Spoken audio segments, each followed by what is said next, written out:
Your favorite player is about to play the most important tournament of his career. He will sprint, he will press, he will track back, he will compete at full intensity against the best footballers on the planet. And he will do it 3 times in 30 days. No warm-up phase, no squad rotation luxury, just 3 knockout or go-home group stage matches with barely 10 days between each one. FIFA calls it an upgrade. Sports scientists call it something else. We'll get to that. Here is what the 2026 World Cup actually looks like on paper. 48 teams, 12 groups of 4, the top 2 from each group advance, plus 8 third-place teams. That gives you 32 teams in the round of 32, a brand new elimination round that did not exist before. On the surface, that sounds fine. More football, more drama, more upsets. Except here is what nobody is advertising on the FIFA website. The group stage is compressed. 3 matches per team, potentially as few as 9 days of recovery between the first and third game, and some venues are a 6-hour flight apart across 3 different countries and 2 time zones.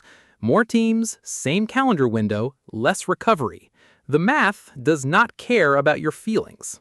Let us talk about what happens to an elite human body during a tournament.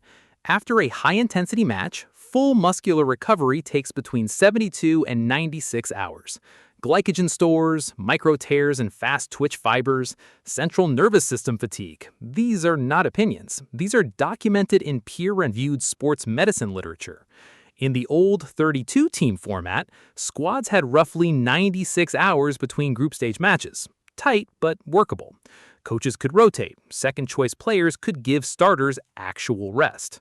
In 2026, the schedule does not always allow that. And here is the part that should make you genuinely angry. Clubs pay these players wages. The World Cup does not. Your club's best midfielder walks into preseason already carrying a hamstring that is not quite right, a knee that clicks, a calf that swells after 75 minutes. But he played for his country, he lifted the trophy, maybe. He came back broken, certainly. Same glory, different body. Now here is the part most people completely miss. The problem is not the 3 group stage games. Every World Cup has 3 group stage games. The problem is what comes immediately after them. If your team advances, and 32 out of 48 teams will, you now face a round of 32. Another match, another flight, another hotel, another press conference about how fresh and ready you feel, when everyone in the room knows you are not. We're talking about potentially 7 matches in 40 days for the teams that reach the final. The 1970 Brazil squad, widely considered the greatest international team ever assembled, played 6 matches and had the luxury of a base camp in the same city for most of the tournament. 2026 finalists will travel more miles than that squad played minutes, and we will watch it and call it the beautiful game. The injury data from the 2022 Qatar World Cup, a tournament that was mercifully compact in geography, already showed a 25% spike in muscular injuries compared to 2018. Qatar had 1 time zone. 2026 has 3 countries. The bodies are the collateral. The broadcast rights are the point. So, the next time your club star limps off the training pitch in August 2026, wearing a compression sleeve and a vague expression of pain, remember this video.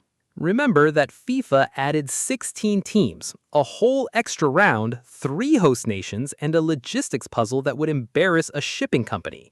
Remember that the people who designed the schedule will be watching from air-conditioned suites. And remember that you cheered for every single match. The game has not changed. You have. You're welcome.